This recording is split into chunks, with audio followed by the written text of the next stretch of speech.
Good morning, students. Now, in the last video, I have discussed with you about the pollen grains. Clear? Today, I will discuss some of the main points related to some specific features of the pollen grains. Clear?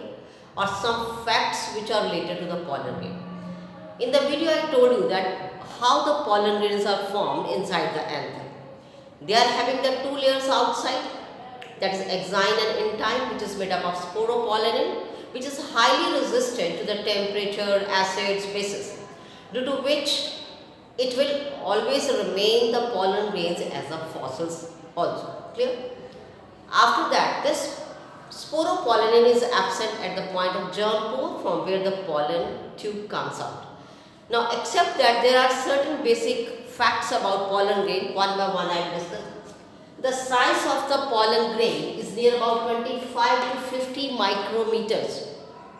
This is the average size of the pollen grain, but not a typical size. Average, general means average taken. Now, pollen grains of the Parthenium, जिसको हम carrot grass, congress grass भी कहते हैं, that when comes out, it will causes asthma or lungs problem. इनके pollen grain से काफ़ी ज़्यादा आपको breathing problems होती हैं. One example is asthma. Now, this carrot grass, how it comes in India?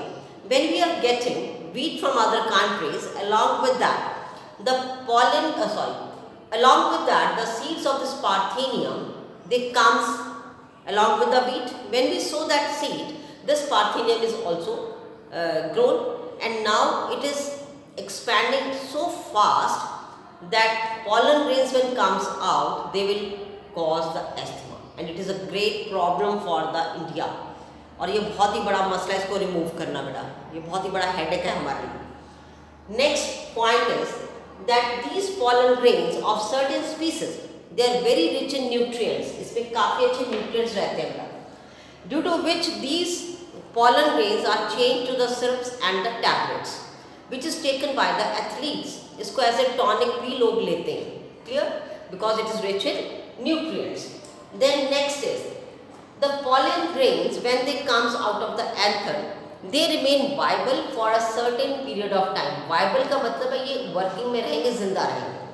ये थोड़ी देर के लिए जिंदा रहेंगे, कुछ में ये सालों तक रहते हैं, कुछ में महीनों तक रहते हैं. तो viability will depend upon the temperature and the humidity of that area. Clear? बाकी स्पीसी टू स्पीसी वेरी करता है कि वो किस प्लांट का है. Now if we talk about rice and wheat, their pollen grains are viable only for 30 minutes. 30 minute तक ही वायबल रहते हैं. 30 मिनट के बीच में ये उसके बाद खत्म हो जाते हैं बेटा. They are not in a working condition.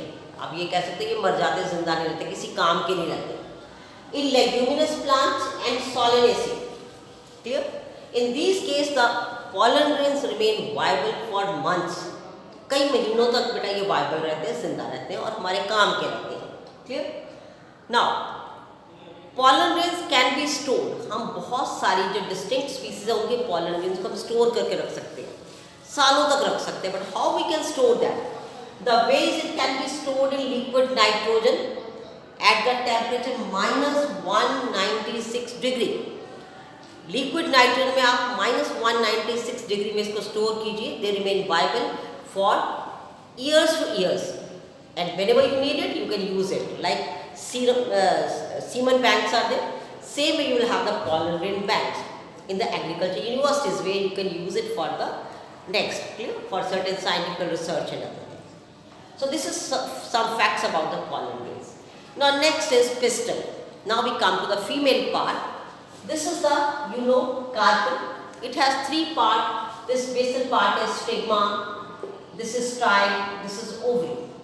I have already explained all these parts, right? Now, if there is only one carpel in a flower, we call it monocarpellary. अगर किसी फ्लावर में सिर्फ एक ही कार्पल, जैसे मान लो ये flower में एक ही है, तो we call that monocarpellary. If more than one, अगर एक फ्लावर में एक से ज़्यादा है, ग्रुप में है, 5 हैं, 10 हैं, जितने भी हैं, then we call it multicarpellary. Right? Monocarpellary means having one carpel. If many carpel, then it is multicarpellary. Now, if they are multi, they may be free. जैसे ये मेरी फिंगर्स आज़ाद एक दूसरे से, एक दूसरे के साथ कोई लेना देना नहीं, नीचे से बेस है उसके बाद ये अलग अलग है, as I have drawn. Then we call it apocarpous. अगर ये फ्री है but we call it apocarpous. लेकिन कई बार क्या होता है, ये मान लीजिए आपके 3 कार्पस है, इसके बाहर एक कॉमन ट्यूब बन गई और ये सारे आपस में से चिपक गए, फ्यूज हो गए. ठीक है, जैसे ये मेरी फिंगर्स फ्री है, मान लो अब ये चिपक गई, यहाँ पे फीमेल पार्ट लगा हुआ है, फ्यूज हो गए आपस में. Then we call it syncarpus. If it is fused, what do you call it? Syncarpus. Clear? After that, if you will go inside the ovary, ovary के अंदर बेटे यहाँ पे cavity रहती है. There is one cavity inside the ovary. We call it ovarian cavity. What do we call it? Ovarian cavity or the locule. Clear? And in this locule, there is a special tissue called placenta. Now on this placenta there are special structures attached which is called ovule. What we call that? Ovule. Now inside the ovule the egg or the female part or the gamete is formed. Clear beta? So how that female gamete is formed, I will discuss that in the next video. Clear beta? Now today only this is the important part which I want to discuss with you. Clear? Please see this video and read the page numbers in your NCERT book on which it is explained. Again, thanks and have a nice day.